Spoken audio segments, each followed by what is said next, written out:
So good afternoon or good morning, everyone, and welcome to the Positive Choices webinar series. My name is Amelia Russell, and I work as a research assistant at the Matilda Centre for Research in Mental Health and Substance Use at the University of Sydney on Positive Choices. So welcome, and thanks everyone for joining us today. We're all coming together from different parts of the country today, and I'd like to start by acknowledging the traditional custodians of country throughout Australia and their connection to land, water, and community. I'm currently on the land of the Gadigal people of the Eora Nation and pay my respects to elders, past and present. I further acknowledge the traditional owners of the land on which you are on and pay my respects to their elders, past and present. And I would also like to acknowledge any Aboriginal and Torres Strait Islander people joining us for the webinar today. So just starting with a few little housekeeping points. So as participants, you are on listen only mode, so we can't see or hear you.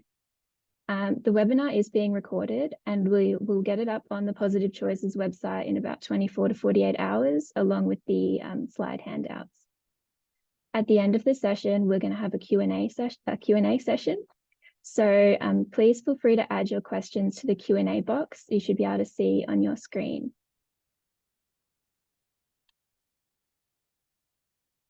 For anyone who is new to Positive Choices, just a quick introduction.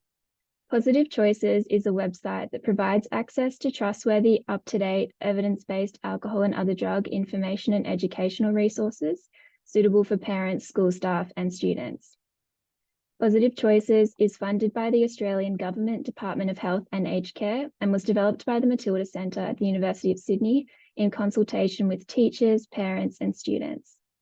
So some of the resources we have up include learning resources, fact sheets, videos, webinars, and games, in addition to classroom-based drug prevention programs that are proven to reduce drug-related harms. But now onto today's webinar, which will focus on anxiety and drinking. We're very excited to have Dr. Katrina Pryor, Laura Ward, and Associate Professor Lexine Stupinski from the Inroads Anxiety and Alcohol team presenting for us today. Dr. Katrina Pryor is a research fellow within the Matilda Centre at the University of Sydney. Her research focuses on the co-occurrence of anxiety, depression, and alcohol and other drug use disorders. She aims to conduct high quality and high impact research to better understand these conditions, prevent them where possible, and improve treatment responses, as well as translate knowledge gained from research into clinical practice. Dr. Lexine Stupinski is a clinical psychologist, associate professor, and lead in intervention and implementation at the Matilda Centre. Her research focuses on understanding how alcohol and substance use disorders develop and how we can intervene early to prevent escalation. And Miss Laura Wade is a research assistant at the Matilda Centre, and Laura works on the Inroads project, which is an online early intervention program for young adults who experience both anxiety and drink above recommended Australian health guidelines. So thank you all, and over to you, Laura. Perfect. Thank you, Amelia, and thanks for PC for having us today. I am just going to share my screen. Hopefully you can all see that. I'm going to take that as a yes. Yep, it's all good, thanks. Amazing, thank you. So as Amelia just said, myself, Dr. Lexine Stupinski, and Dr. Katrina Pryor will be talking about the link between anxiety and drinking and how we can support teens and prevent the anxiety alcohol cycle. So I would also like to begin by acknowledging and paying respects to the traditional owners of the land on which we are located, which is the Gadigal people of the Eora Nation, and it is upon their ancestral lands that the University of Sydney is built. I would also like to pay my respects to the traditional owners of lands across the country and from where everyone is joining us today. I am dialing in from the Dharawal people's land. So I also want to give a broad outline of what the webinar will entail, and I will quickly introduce some alcohol use patterns in teens and just some statistics. Then Lexine will jump into talking about the link between anxiety and alcohol use and how to help when you're worried about a teenager. And then Katrina will jump in to finish off talking about how to prepare for the transition into adulthood and available support options. And then we will take questions at the end. So we thought it would we would start by giving a bit of background into alcohol use in Australian school students. And what the current data tells us is that about 22%, or 1 in 5, students aged between 12 and 17 drank alcohol in the past month. And this is concerning, as drinking alcohol when underage is associated with a greater risk of harm. We know that the brain keeps developing until around age 25, so drinking alcohol as a teenager can negatively impact brain development and can lead to a variety of health issues down the track. And this is why the National Health and Research Medical Council recommends that no alcohol at all to be consumed for anyone under the age of 18. We also know that almost half of the students who drank alcohol in the past month engaged in binge drinking, which is defined as drinking 5 or more standard drinks on a single occasion. But something positive to note is that there has been a significant decline in alcohol consumption and binge drinking in people aged 14 to 17 over the past few decades. And this just means that teenagers are drinking less than they used to. In fact, alcohol consumption has reached its lowest point since the early 1960s, which is fantastic. And while these are positive trends, we know that 22% of students are still drinking, and they may be experiencing harms from their drinking. And so while rates have declined, alcohol consumption during teenage years is still a significant concern, and we want to understand what leads teenagers into drinking. And the reasons that lead into alcohol use are varied and different for everyone, and there's not typically caused by one single factor, but by a combination of factors. And this could include genetics, the environment, family, personality, mental health, and difficult life experiences. And so the focus of today's presentation is the link between mental health, specifically anxiety, and how that contributes to alcohol use. So I'm now going to hand over to Lexine, who will provide you with some tips about what you as parents and school staff can do to support young people and prevent harm from alcohol use. Okay, thank you so much, Laura. I'm assuming you can still hear me. And so, as Laura mentioned, we're going to be focusing on practical strategies today. And in particular, we'll focus on strategies that have a really strong evidence basis in the literature in terms of helping to prevent harm from teenage alcohol use. And now the good news is that despite what it might seem sometimes, saying this as a parent myself, we know that parents and schools actually do have a significant influence on young people's behaviour. So first of all, a really important component of preventing harm is education and communication. So making sure that teenagers are equipped with knowledge and skills is really important. We know that communicating clear expectations and rules for alcohol use is a factor in terms of preventing use. But what's also really important is giving clear reasons behind those rules. So for example, you might say, look, it's really important to me that you avoid drinking completely until you're an adult. And the reason for this is that we know that it's a really important period of brain development during adolescence, right up until the mid-20s. And there's strong evidence that drinking alcohol at this time can have long-term negative impacts on brain development and function. So you're clearly communicating your expectation, but you're also communicating the reasons, and they're logical and reasonable reasons. Another thing that's important is giving accurate information and statistics. Sorry, Laura, not yet. Because we want to correct common myths. There's popular myths that teenagers might have about alcohol use. Now, one that's really common is the idea that everyone else is doing it. Partly this might be because teenagers tend to exaggerate some of their risk behaviours. So teenagers can have this idea that everyone around them is drinking a lot, drinking every weekend, etc. So it's important to give teenagers really accurate statistics that send the message that no, in actual fact, most teenagers are choosing to stay healthy and to protect their brains by not using alcohol. And we saw in Laura's earlier slides that we can say more and more young people are choosing not to drink alcohol these days. So that's a really positive message to be sending to our teens. And honest and open communication using a calm and judgmental tone is the most effective way of communicating these messages with teenagers. And you're really wanting to leave the door open for future conversations, which provides the opportunity to hear about any risky situations that are coming up and discuss ways to minimise those risks. And we'll talk a little bit more about these conversations later on. Okay, now's the next one. So research also shows that role modeling is really important. So the attitudes and the behaviour of adults that are surrounding teenagers is really important.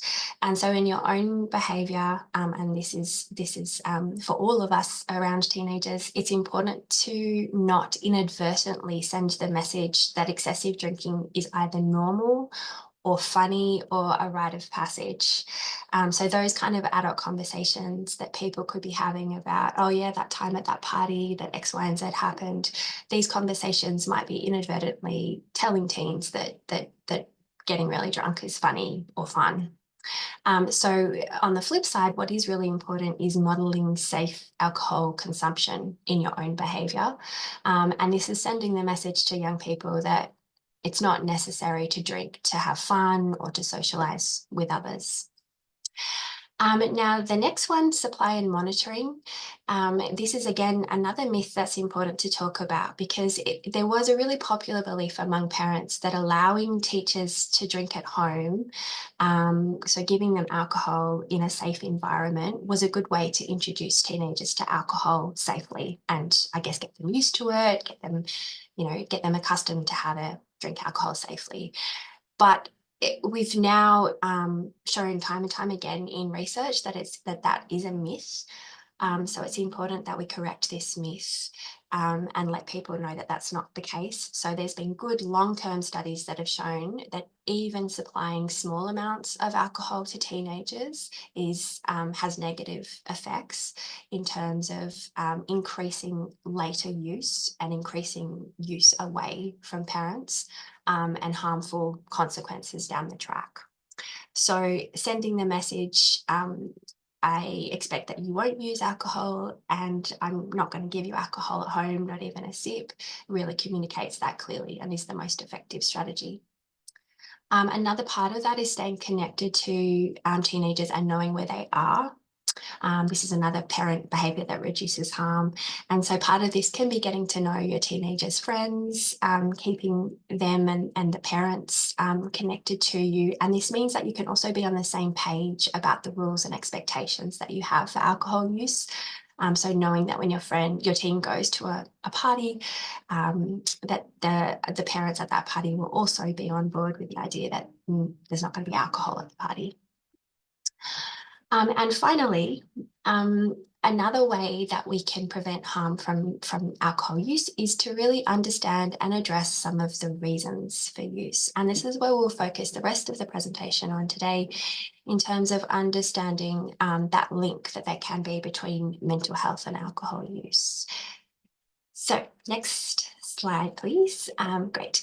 So what we know in terms of the individual factors that contribute to alcohol use is that mental health factors are really important. So on this slide, we can see a few of the different mental health factors that contribute. So externalizing symptoms such as ADHD, problems with impulse control and behavioral problems can be associated with a teenage alcohol use. But in addition, in the green, other problems such as having stress related to a trauma, feeling depressed, and also anxiety can be factors that are important to consider in terms of preventing risk of alcohol use. Next slide, please. So what I'm going to go on to now is to talk a little bit more specifically about anxiety and understanding that link between anxiety and alcohol use. So is there a link? Well, what you might have noticed earlier in adolescence is that anxiety can actually be protective for alcohol use at that time. So, when you're talking young adolescents, you can see that anxious teens are maybe more shy, maybe more withdrawn. They may be more worried about authority figures and doing the right thing. So earlier in adolescence, we do see this pattern in research where anxiety can be protective. But what tends to happen in the later years, and particularly in adulthood, is that there's a flip that happens where anxiety later on is associated with more alcohol use. So youth with anxiety are more likely to progress from using occasionally to using more regularly, and then they're at greater risk of that becoming an alcohol use disorder later on.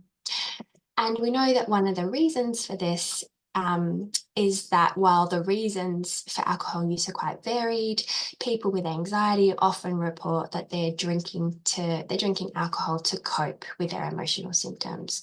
So you might have heard the term self-medicate.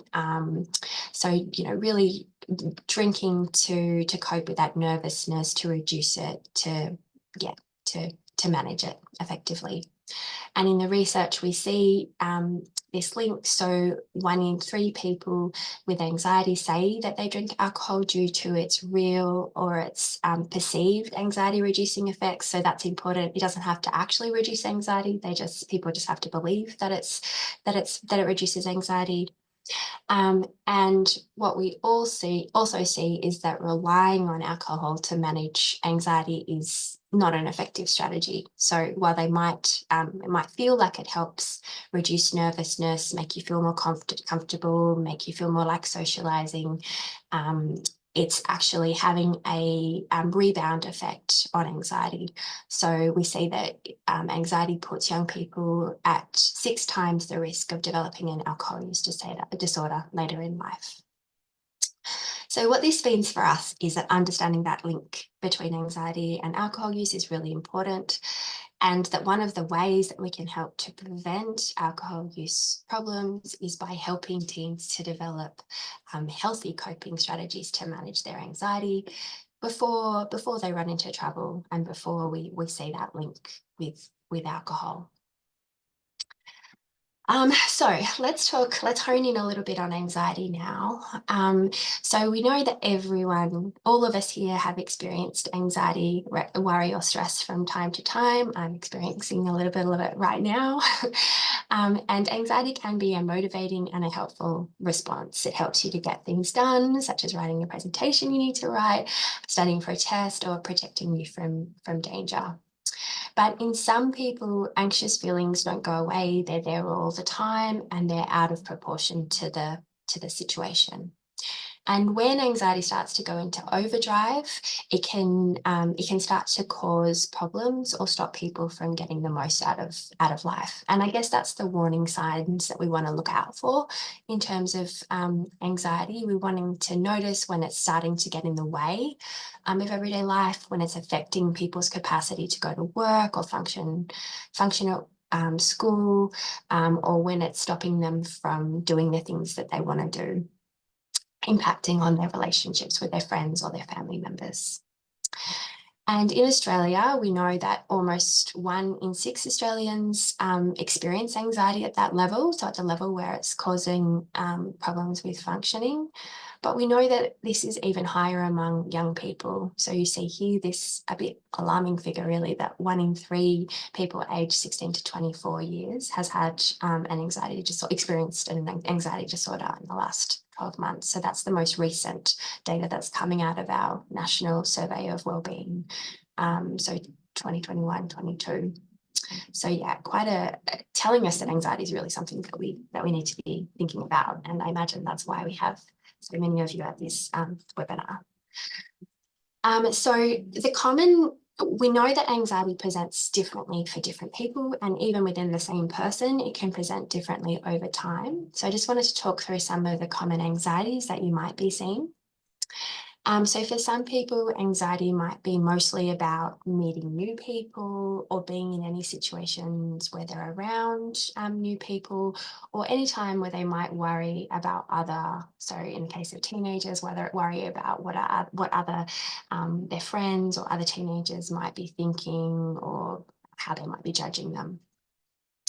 But for others, anxiety can be more about getting things wrong, making a mistake, or not doing well at a test. So there can be a lot of time really concerned about that, or potentially a lot of checking behaviours to make sure they're not making a mistake.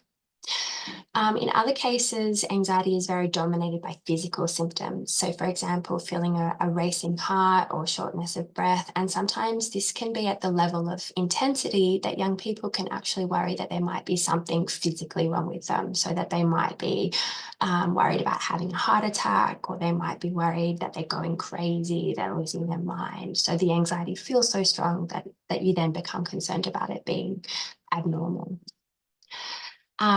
But then for other people, worry, the central experience of worry is more about what's in your head. So feeling constantly full of worries, the content of the worries might change, but it might be that there's just always worry about something going on for the person.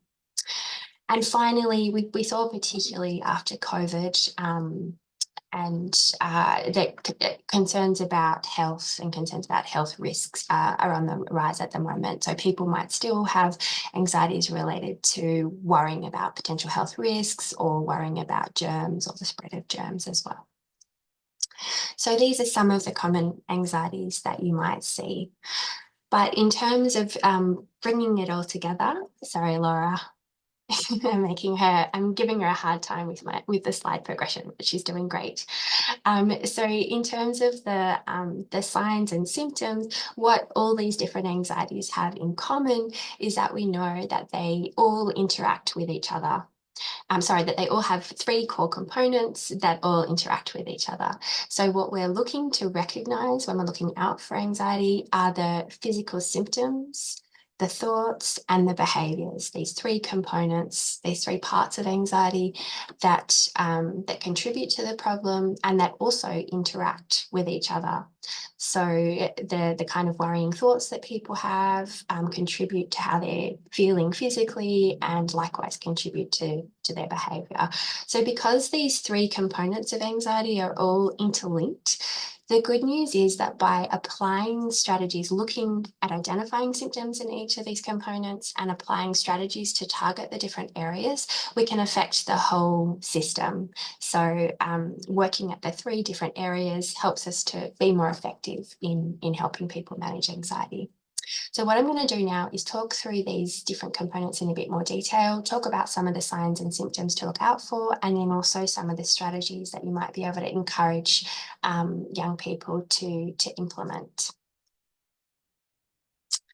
So first of all, in terms of the physical symptoms of anxiety, so this is things like, could be pounding heart, it could be trembling or shaking, sometimes it's muscle tension, headaches, sometimes it's feeling restless, having problems concentrating.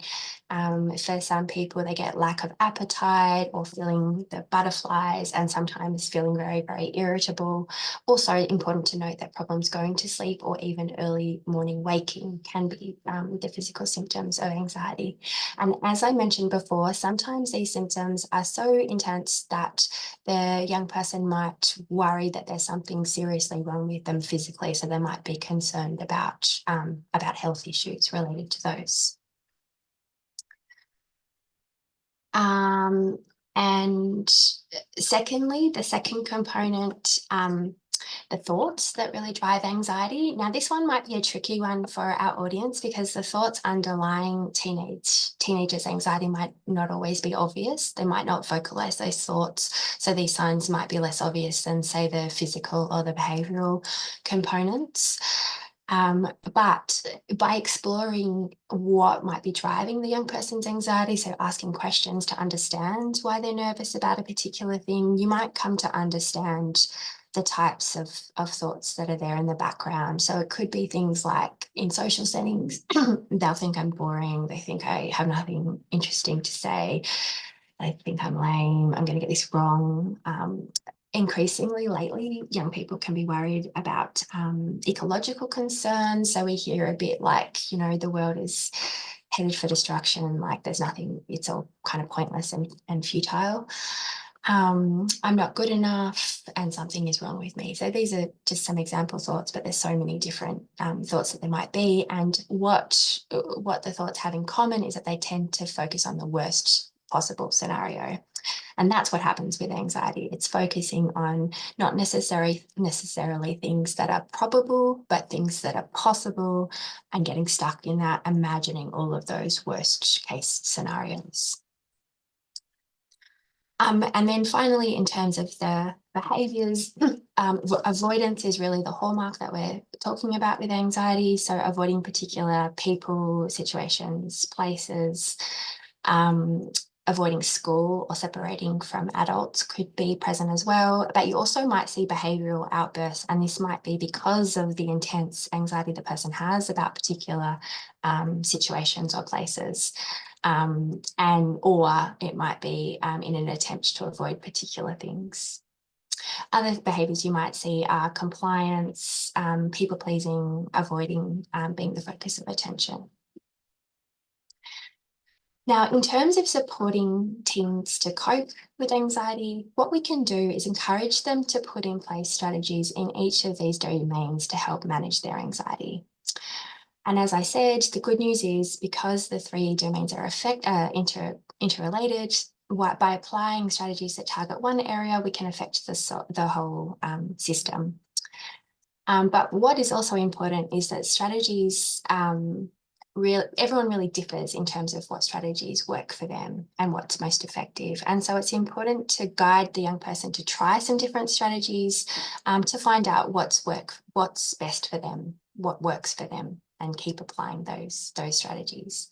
So in terms of physical symptoms, some of the things that can help young people are guided relaxation, yoga, mindfulness, but also nutrition and exercise is really important. There's really good evidence now about the link between exercise and nutrition and mental well-being. So even putting in place some simple strategies like this can make a big difference. And I've linked some relaxation and mindfulness apps or recordings on these slides that we'll be sending out to you that might be useful starting points.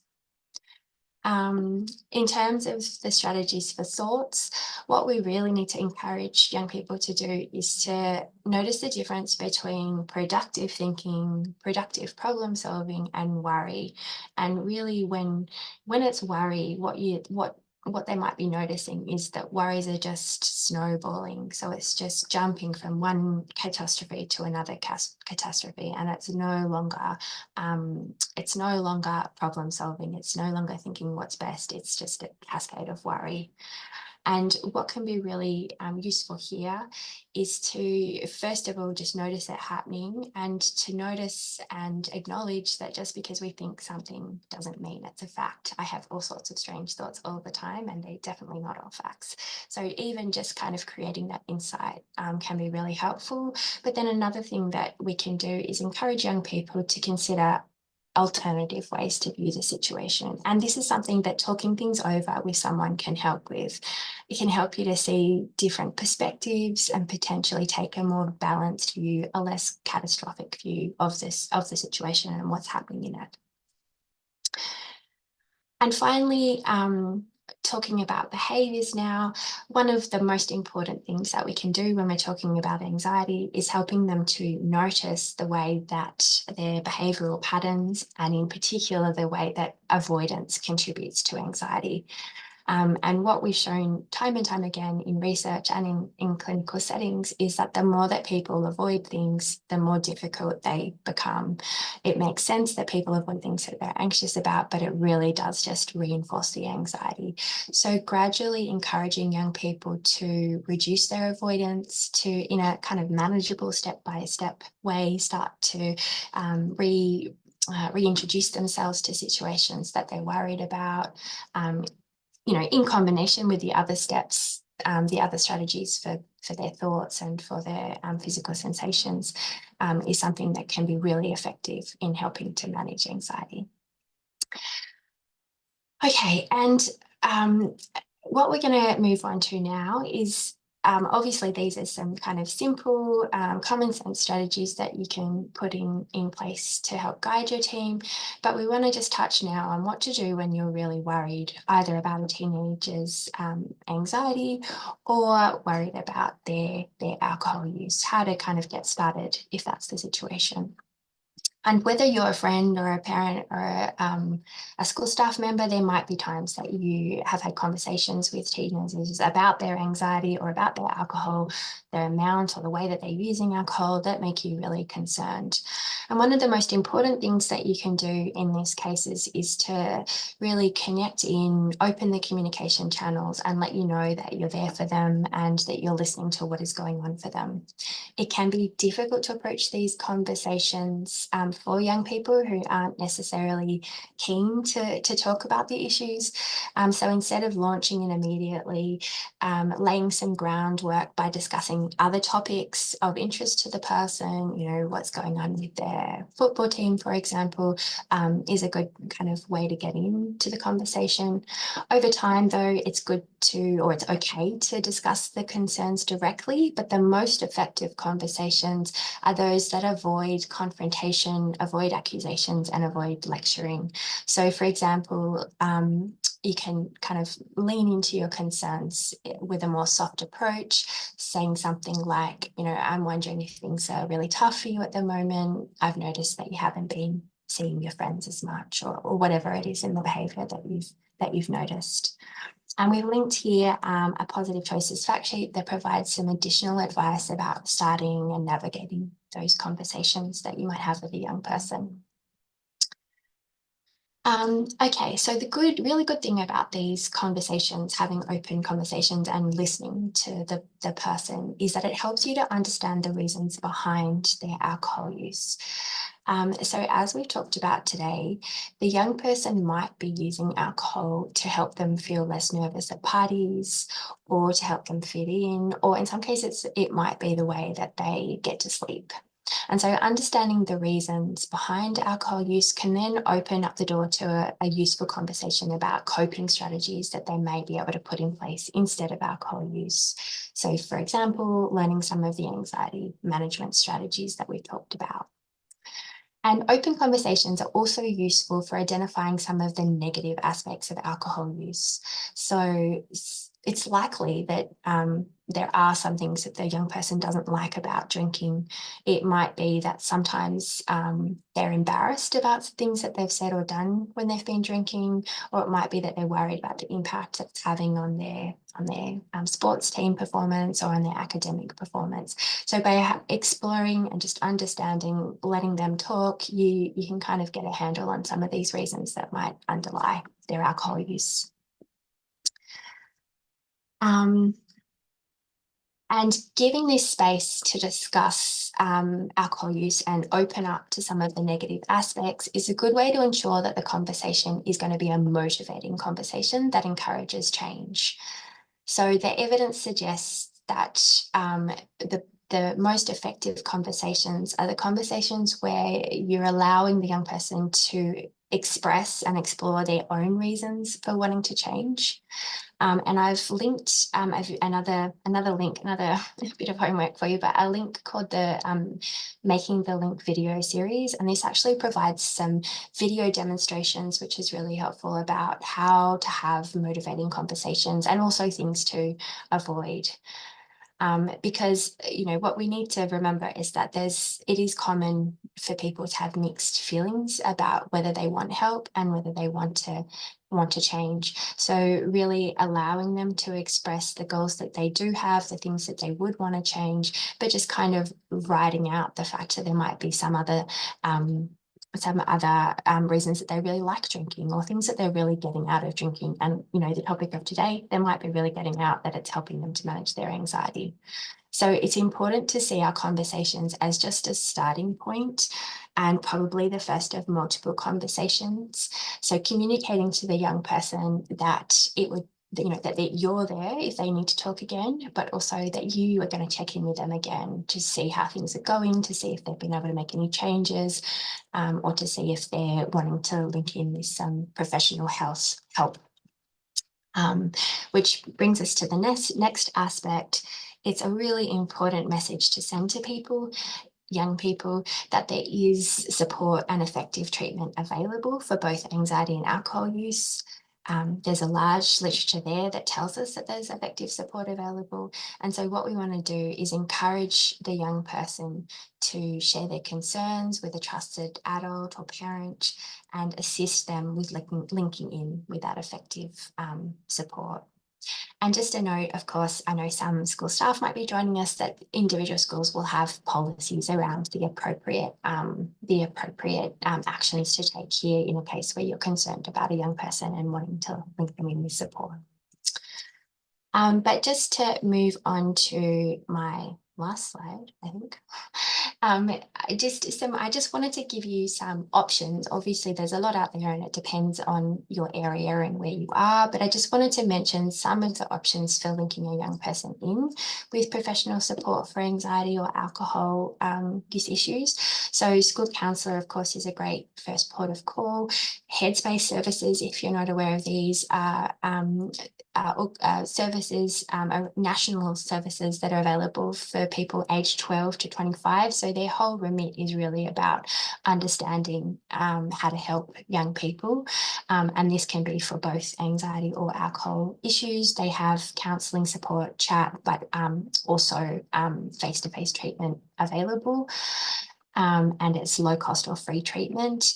There is also the option of seeing a psychologist privately in the community, and this can be done with a mental health care plan. So by consulting with your GP, by the young person talking through some of the issues that are going on for them, they may be eligible for a mental health care plan, which provides for some rebated sessions.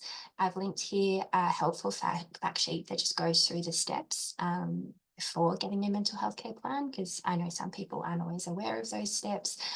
But you can also see a psychologist without a referral or a mental health care plan. You don't need to have those things. Just you won't receive the rebate if you don't. And we've also put some links here of some good resources that could help you to find a psychologist in your area. And what tends to happen at the first psychologist session is when you will have the opportunity to kind of get to know that psychologist. You don't have to continue. If you find out it's the wrong match for you, that's perfectly fine. But the first session is around getting to know you, your issues, and coming up together with a treatment plan that that the psychologist will work with the young person on. I've also put a link here for alcohol counselling. 24/7 services available that can be via phone, chat, or text. And then, of course, there's always for crisis support, Lifeline available by phone or chat support as well. So what I might do there is to hand over now to Katrina, who's now going to talk more specifically around the transition to adulthood and how we can help prepare teens for that time. Awesome, thanks Lexine, and thank you everyone for joining us for this talk today. So as Lexine alluded to, we know that the transition from adolescence to young adulthood is a critical time when anxiety and alcohol use problems really peak. So this period of life is characterized by a whole heap of different personal and social changes. So things like starting a new job, moving out of home, changing living arrangements and different relationships. And we also know that people have increased independence and autonomy and responsibilities during this time. So there's a whole heap of different things happening all at once. And so navigating these changes, while they can be exciting for some people, can also be really challenging and anxiety provoking for other people, particularly for people who already are showing signs of anxiety. So we know that this time as well, the transition from high school is also a time where there's increased availability and exposure to alcohol. For people who are aged over 18, evidence shows that there are high rates of binge drinking and high risk drinking because of this. So around 1 in 3 people will experience high risk drinking because of the availability. And as a result, we then see an increase in the harms that come from drinking during this time. So things like violent behaviour or accidents, drink driving, a whole range of different things that come, I guess, as a result of impaired judgment or poor decision making while people are under the influence. So Lexine also touched on this before. We find that during this transitional time, drinking to cope with anxiety or trying to escape from it becomes even more pronounced.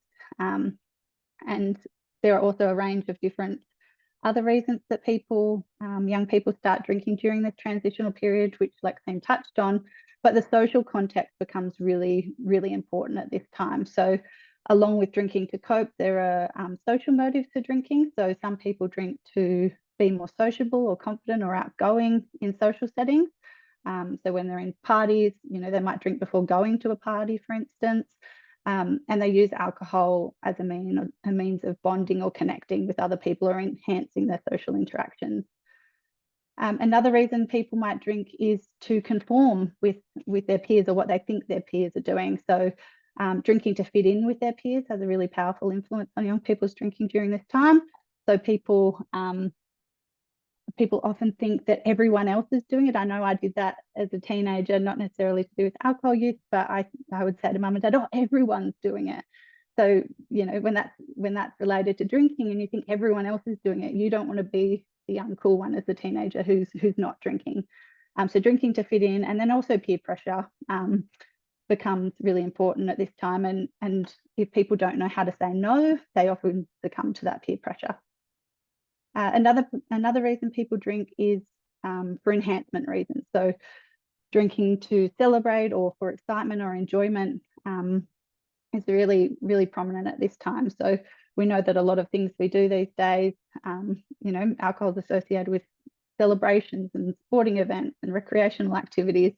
So young people might perceive that alcohol is a catalyst for fun and adventure and enjoyment. So I guess it's really important that while the individual reasons that drive young people to drink differ, they all, the reliance on alcohol for these reasons can really have harmful effects both in the long term and the short term. So it's important to be aware of those as well. So looking now, I guess, at other reasons people drink, young people drink because they have unrealistic expectations about the benefits of alcohol. So people might believe that alcohol will make them more attractive or sociable or adventurous, but the reality is actually far more complex. So while alcohol might temporarily lower inhibitions or enhance mood or increase confidence, the perceived benefits need to be sort of weighed up with the risks and consequences. So we know that evidence shows that the consequences like poor decision making, or Lexine mentioned before, doing things that you later regret.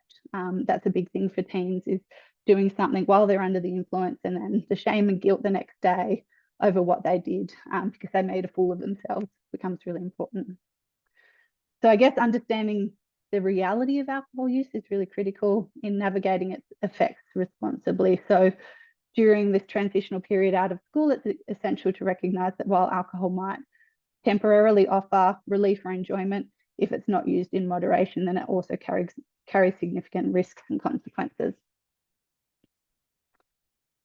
So in terms of preparing teens for life outside of high school, all of the strategies like Lexine mentioned earlier for managing anxiety can really help, but I've also put here some other practical tips that might be useful to be aware of. So one of those is, I guess, education, doing more of what you're all doing today. So educating yourselves about how to identify signs and symptoms of anxiety or problem drinking, particularly in those later teenage years, it's really important.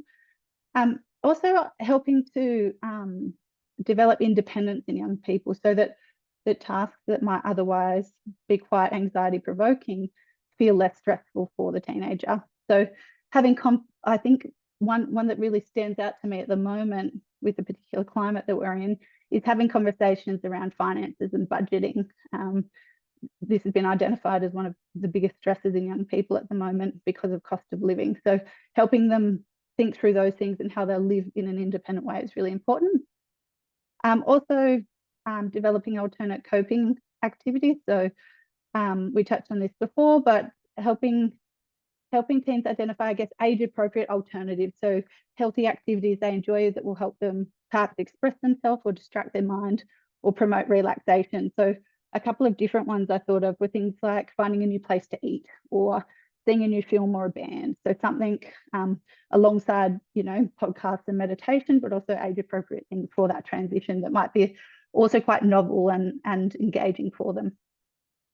Then also setting realistic and achievable goals, so helping them break down larger, more daunting tasks into smaller, more manageable steps to reduce those feelings of overwhelm when they might initially get a task that they need to do.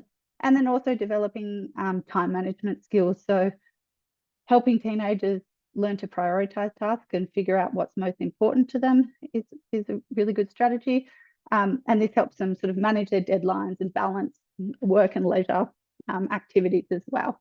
And helping them establish a bit of a routine is really good too. So routines bring a bit of order and predictability.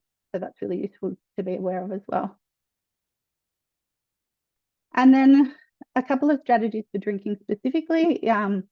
One is to help them develop other strategies to drinking. So something we often encourage is switching drinks. So for a lot of people, drinking is about the ritual of drinking. So perhaps putting a soft drink in a wine glass so that you still have the same action and ritual of drinking, but it's in a non-alcoholic sense, or switching to non-alcoholic drinks that people might enjoy too. People can also, you can also help teens, I guess, identify their triggers for drinking, the people or places or events that tend to lead to risky drinking for them. And then also facilitate, I guess, them learning their limits for drinking, or they can set limits for drinking. So you might talk to a teenager and help them identify, for instance, how many drinks they might have on a night they go out, or how many drinks they want to aim for on a particular week, or something we used to encourage a lot more too before, I guess, pre-COVID, now that everything's very much non-cash based, but we used to really encourage people to leave their cards at home if they were going out to drink and just take a certain amount of cash, take $20 so you can only afford 2 drinks. So helping them set limits through those sorts of strategies is really great. And then we also know that people drink more in group situations. So we want to be able to build young people's confidence and ability to refuse alcohol in group settings. And one way to do that is to help teach them the right communication skills and how to say no and refuse alcohol. So having conversations with them about having direct eye contact when they're refusing alcohol, having direct eye contact and being really firm and clear when they say no. People are less likely to question and bug them about it. And then also, it's really important not to make excuses that other people might then argue with.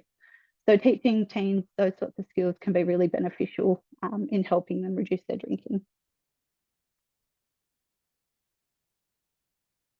So I guess with all this in mind, given we know this transitional period is really important, the team presenting today, we're really aware that we wanted to intervene before problems escalate from low-level drinking and lower levels of anxiety, perhaps, and we wanted to prevent them from becoming more problematic over time. So getting in early and nipping things in the bud before they became too problematic. So we actually developed an online program known as Inroads, and I just wanted to touch on this briefly today, just so that you're aware of some of the options that are out there. But we basically wanted to develop a program that provided young people with appropriate skills for managing their anxiety and drinking.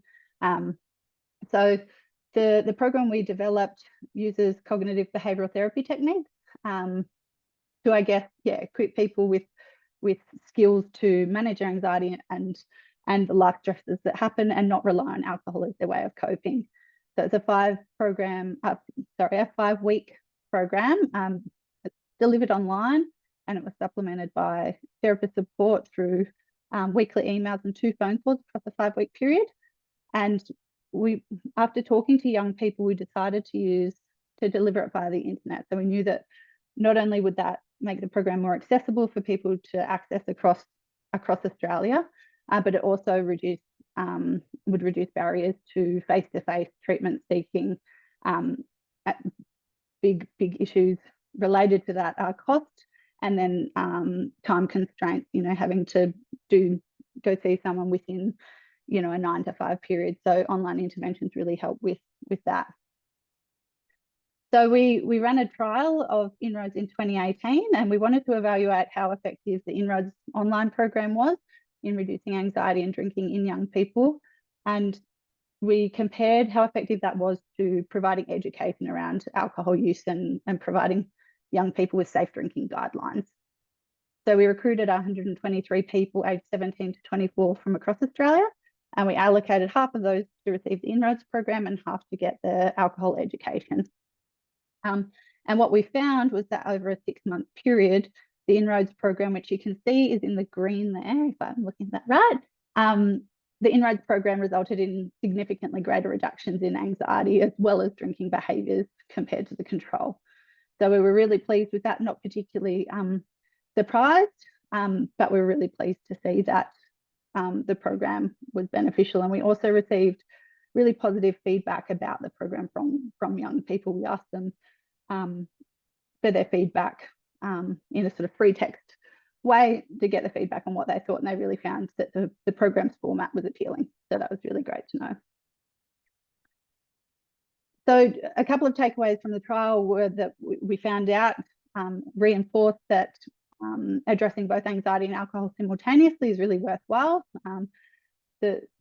We know that both problems are interconnected, and the more we spoke with the young people themselves, we realized that they became aware of the interconnection. So we were teaching them to identify how their anxiety and drinking was linked, and then they were able to, I guess, see that more and more, and then were able to better manage their problems because of that. So yeah, I guess by building young people's skills to manage their anxiety and drinking, it really helped that transitional period from out of high school onwards. Okay, and just lastly, we just wanted to provide a couple of support options and online programs for teens who are experiencing anxiety and drinking problems. So as I mentioned, so Inroads was previously trialled as a therapist-supported program, which was effective. And we're currently, the team today who's talking, we're currently trialling a self-guided version of the program that's coupled with more lay support rather than psychologist support. And it's for young people aged 17 to 30 who are experiencing anxiety and drinking at risky levels. So if you happen to know a later teen who might benefit from learning skills to manage their anxiety and drinking, this program and trial might be really useful for them. There's also the Prevention program, which is a school-based prevention program that aims to reduce alcohol and other drug use in high-risk teenagers, and it's based on different personality types. And the program is implemented by school councils and teachers within the classroom that might be relevant to any teachers here today. And training is available to run the program, so feel free to check out the website there, and we'll be providing these slides too, so they're all hyperlinked, so you should be able to click on those later if that's useful to know. There's also the Cool Kids program. So Cool Kids is an online program for children and teenagers experiencing anxiety, so the ages 7 to 17, and the program's designed for parents to work through the program with their child at home to help better manage anxiety. And then lastly is the Brave program. So this is an online program for anxiety in both children and adolescents. So they're self-directed programs. There's one for children and one for teenagers separately. And then there's one for parents as well. So what you can either do the program separately, both parent and child or teenager, or you can do them in combination with a child as well. So I guess just to sum up today's webinar, so we know that anxiety and alcohol use are heavily interconnected, and being aware of how they are linked can be really important for helping teens manage their anxiety and drinking. We also know that parents play a really important role in recognising and supporting teens with anxiety. So Lexine did a great job of summarising this, but you can do that through calm, connecting and motivating conversations, excuse me, and also by facilitating help seeking among teens when they need it. There are a range of different support options that are available that have strong evidence base behind them, both for teens and parents. Inroads is one of those programs, and we are currently trialling that. So I'm going to give it a little plug just because that's my bread and butter at the moment. So sorry about that, but yeah, it can be really useful for helping with that transition to young adulthood, I guess, more so than the earlier teenage years. And then finally, we know that as teens and young adults become stressed, they might start to turn to alcohol as a way to alleviate their anxiety. And for this reason, having effective management techniques for their anxiety can really help the progression of or prevent the progression of alcohol use into more problematic behaviours. So that's about it for us today, but we would love for people to throw any questions in the Q&A box, and we hope you all learned something new, or would like to discuss something with us. Thank you. Thank you so much. That was a really great presentation, so informative. And we do have a few minutes left for questions, and I can see that Lexine has answered some as well in the Q&A box. And then as well, if we don't get time to get to yours, please feel free to email us at info@positivechoices.org.au and we'll try and get to that. So just a first question that's come through is if there's any data on where teens are getting alcohol from, or how many of them are getting it from parents. Yeah, I can jump in on that one. So I love how I feel like you would like me to go X% are getting it from parents, X% are getting it from friends, and yeah, unfortunately the data that we get isn't as clear cut as that. But what I can tell you is that we certainly know that some proportion of teenagers are getting it from parents, but peers are also an influence, older siblings. So basically there's a variety of different sources.